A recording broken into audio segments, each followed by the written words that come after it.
Bismillahirrahmanirrahim. Assalamu alaikum wa rahmatullahi wa barakatuh. My name is Fatima, and on today's show we are going to be making a walnut and date cake. Now, when we're fasting, it's important that we eat really healthy, nutritious, freshly prepared foods.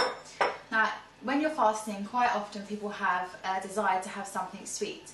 This is a really great way to have something that isn't processed, that you bought from the shop, you've made at home, you know exactly what goes into it, and it's super healthy. So the first thing I'm going to do in my bowl is combine my ingredients. So I have some self-raising flour,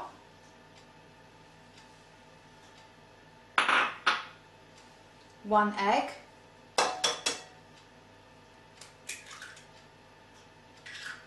some mixed allspice, some unsalted butter, which is at room temperature,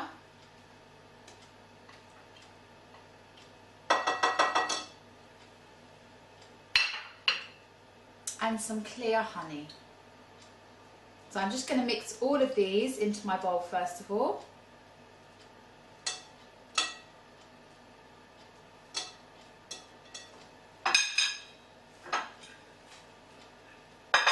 And now I'm just going to give it a really good whisk.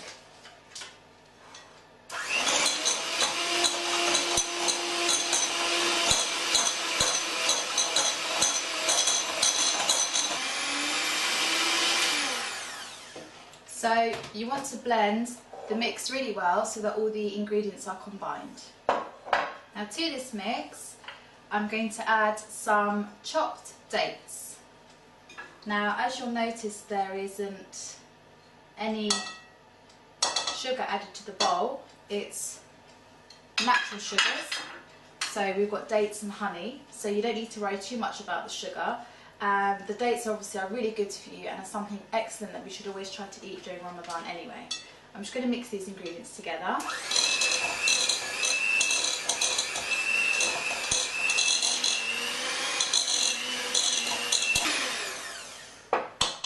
Okay, so I've combined my ingredients, and as you can see it's quite a dry mix, but as the mixture actually cooks, the dates will add moisture to the cake, so don't worry about it looking a bit dry. And now I'm going to add this to my greased baking tray. Now, if you want to use different types of dried fruits, you can try that.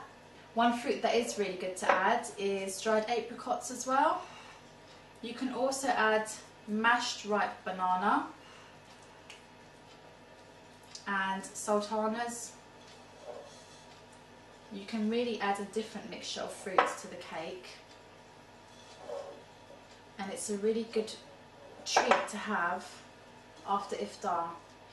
It's not too sweet and it's quite filling and it tastes really delicious. So I'm just going to smooth this down into my tray. As you can see, it's quite a sticky mixture. Okay.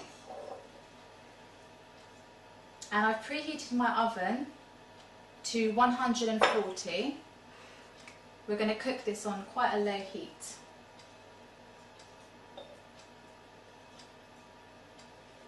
Okay. So now I've put the batter into the baking dish. I'm going to add my final ingredient, which is the chopped walnuts. So just sprinkle those on the top. You can push them down with your spatula. And that's your cake mix ready. What you'll do now is you'll put this in the oven for between 40 minutes to 1 hour until the top of the cake has gone a golden brown.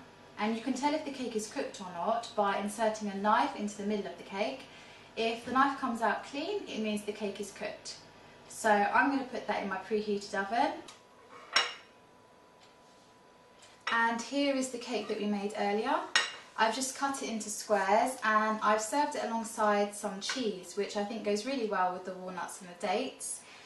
You can use cheese, you can serve it with grapes also, or alternatively you can leave it just by itself. It's amazing to see that, again, another dish we've made today on Quranic cuisine, we can find one of the main ingredients actually in the Quran. Dates is mentioned in Surah 16, Ayah 10, and in this actual ayah it discusses that things such as dates are a sign of Allah. Now this Ramadan, inshallah, we will try to read as much Quran as possible so we can really reap the benefits of the knowledge of the Quran. Or alternatively, why not this year have somebody recite the Quran on your behalf, a needy person, so that not only do you gain the sawab of helping that individual to have a halal employment, but you also get the sawab of having the Quran recited on your behalf. For more information, please visit our website. Join me next time on Quranic cuisine for more delicious, interesting recipes you can cook this Ramadan. Assalamu alaikum wa rahmatullahi wa barakatuh.